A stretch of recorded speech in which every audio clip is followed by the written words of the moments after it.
आप देख रहे हैं प्राइम टीवी। वक्त हो गया है स्पेशल रिपोर्ट का।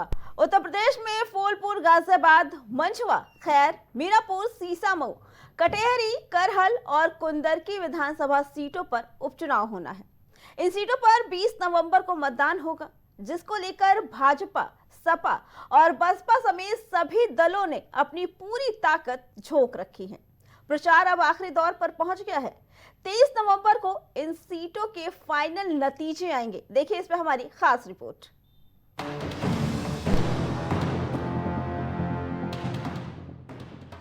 यूपी में होने वाले उपचुनाव में सपा और भाजपा के बीच सीधी टक्कर है। इस उपचुनाव के केवल दो हीरो हैं, एक तरफ योगी तो दूसरी तरफ अखिलेश यादव। ना कोई बाधा, ना कोई बहाना, इस बार टक्कर मजेदार है। बसपा ने अपने प्रत्याशी जरूर उतारे हैं, लेकिन इस जंग से उसके बड़े बड़े सूरमा नदारद दिखाई दे रहे हैं। वहीं बात अगर कांग्रेस की जाए तो कांग्रेस ने भी इस महायुद्ध से अपने हाथ पीछे खींच लिए हैं। इसका मतलब अब लड़ाई केवल दो राजनीतिक सूरमाओं के बीच होगी।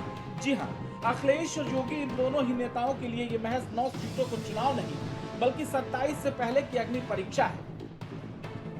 जंग इन दोनों के बीच है तो वार पलटवार भी इन्हीं दोनों के बीच चल रहा है। जैसे जैसे चुनावी तारीख नजदीक आ रही है, जुबानी वार और तीखा होता जा रहा है। अलीगढ़ के मंच से सीएम योगी ने सपा की तुलना मुस्लिम लीग से कर डाली। जब यहाँ पर भारत के विभाजन की नींव रखने वाली मुस्लिम लीग की स्थापना इसी अलीगढ़ में हुई थी। अलीगढ़ ने उनकी चलने नहीं दी, लेकिन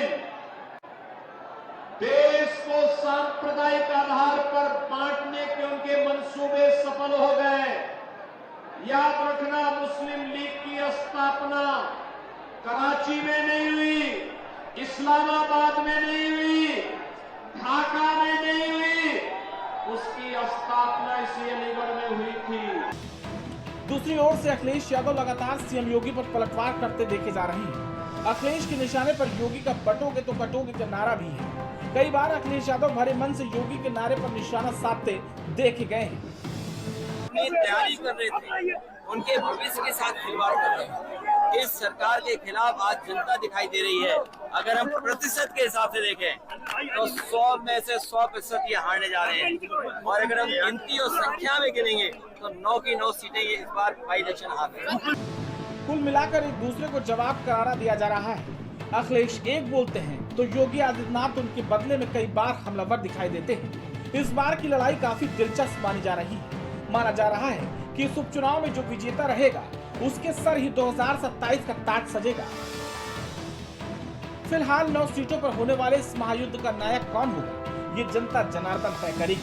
लेकिन उससे पहले सियासतदानों की दावों की बौछार जारी है। कई तरह के वादे और दावे किए जा रहे हैं। देखना ये दिलचस्प होगा कि इस बार होने वाले उपचुनाव में कौन लीड लेता है। Output desk prime.